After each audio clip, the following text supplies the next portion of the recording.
j'ai vu cette vidéo, j'ai halluciné. Maintenant, ils ne s'en cachent plus, ils le disent ouvertement. Regardez d'ailleurs le titre de leur vidéo, du journal. Ukraine, éliminer Vladimir Poutine, la seule solution. Et sauf que vous allez écouter bien, dans la vidéo, ils ont prévu également d'éliminer Assimi Goïta. Ah oui, oui, c'est pas une blague, hein. Écoutez attentivement. Pour tenter d'éliminer Vladimir Poutine, est-ce que c'est envisageable politiquement, au regard du droit international, c'est quand même un chef d'État, donc on y viendra.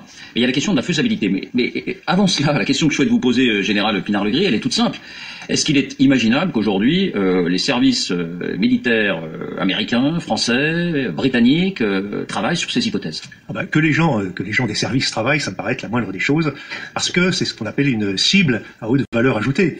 Et c'est tout à fait normal, parce qu'on cherche, vous voyez bien ce qui se passe à une autre échelle au Mali, on cherche à tuer les décideurs, les dirigeants, les coordonnateurs. Et donc, de même, en opération, on cherche à taper sur les PC, les postes de commandement, de façon... Bon. Et donc, quand on dit travail, ça veut dire... Donc, ce que vous venez d'entendre est plus que clair. C'est-à-dire, non seulement ils ont dans leur projet machiavélique d'éliminer Vladimir Poutine, mais également Assimi Goïta. Et ça, c'est vraiment une vidéo pour que les Africains prennent conscience, parce qu'il y a encore certains Africains qui ne comprennent toujours pas le combat qui se mène et qui se passe dans le Sahel.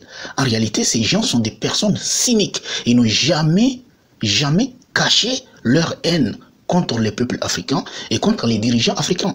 Tant que ce n'est pas eux qui contrôlent les Africains, tant que ce n'est pas eux. Parce que dans leur mentalité, l'Africain est toujours celui qui doit être dominé et que eux doivent être les dominateurs. Donc du moment où il y a des souverainistes, des personnes qui se battent pour la souveraineté de leur peuple, en fait ces gens sont des personnes dangereuses qu'il faut chercher tout de suite à éliminer. Écoutez d'ailleurs la raison pour laquelle...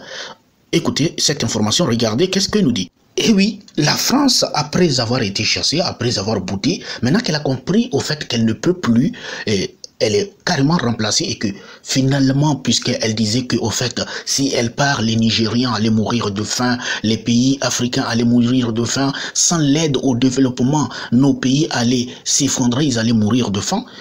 Finalement, lorsque la France a compris que les pays africains pouvaient se passer d'elle, les pays du Sahel ont démontré qu'ils pouvaient se passer de leur aide au développement et que ce n'est pas la France qui aidait les pays africains, mais c'est plutôt les pays africains qui aidaient la France. Et le résultat du départ des pays de l'AES, c'est l'effondrement économique de la France. Et je tiens à rappeler, à l'heure où vous êtes en train de regarder, regardez combien de minutes vous êtes en train de regarder cette vidéo. Regardez combien de minutes fait cette vidéo. D'après les Français, chaque seconde, la France s'endette de 5 000 €, soit 440 millions de francs CFA par jour. Donc chaque jour, la France, la dette française augmente de 440 millions de francs d'euros chaque jour. Et qu'est-ce qui se passe? La France ayant pris conscience de cela, de l'effondrement inévitable de la France, de l'économie française, la France a proposé de reprendre son partenariat avec le Niger, en affirmant cette fois-ci qu'elle serait sincère. Elle a même suggéré de restituer au Niger des objets volés pendant la colonisation pour le bonheur du peuple nigérien. Voici la France qui maintenant, elle a compris qu'au fait, elle ne peut rien et que les Nigériens se sont déjà adaptés à la situation et que les Nigériens ont déjà oublié la France et que la page est déjà tournée. Mais puisque, au fait, pour la France, la page ne tourne pas, puisque ça ne va pas bien pour son économie, au fait, on a tout bloqué, plus d'uranium, plus d'escroquerie, du vol, rien ne marche maintenant. En fait, elle se résigne à venir à la vérité et demande maintenant de revenir. Mais sauf que les Nigériens ne sont pas prêts à l'accepter. Encore une nouvelle information. La nouvelle information est que le discours, Assimi Goïta vient de faire un discours monumental pour expliquer, pour encourager son peuple. Le discours du président Assimi Goïta, général d'armée. L'accord d'Alger de 2015 a été un accord où tout le monde s'est mêlé de nos affaires. On aurait dit que le Mali appartenait à tous, sauf aux Maliens.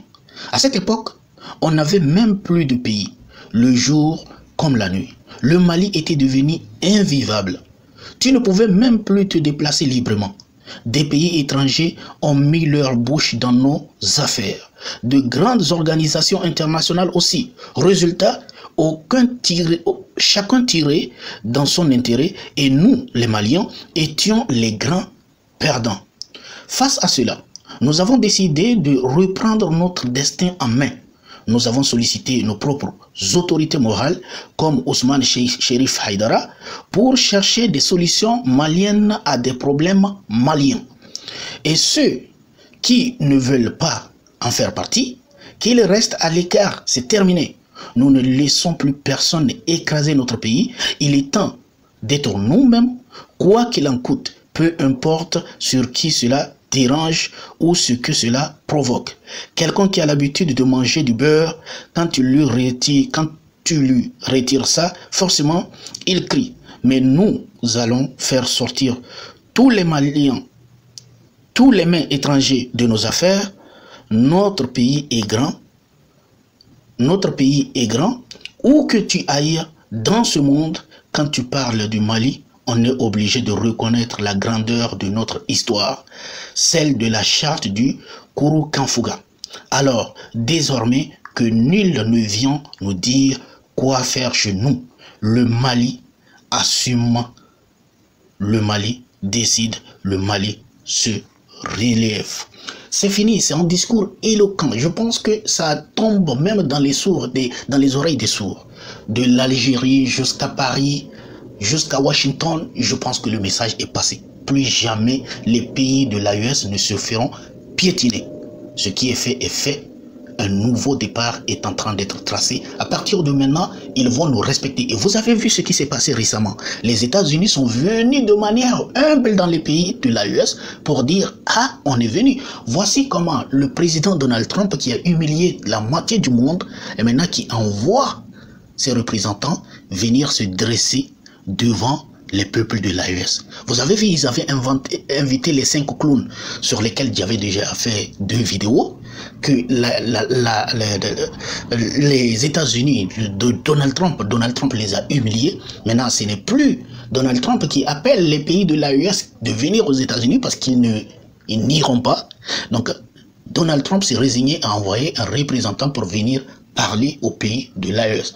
Mais ça se fera sous les conditions des pays de l'AES et dans le respect, car maintenant, c'est le respect ou la rupture. Merci beaucoup si vous avez aimé cette vidéo. N'oubliez pas de liker, de vous abonner. On se dit à très bientôt et portez-vous bien. Et surtout, dites-moi ce que vous pensez dans les commentaires. Portez-vous bien, on se dit à très bientôt.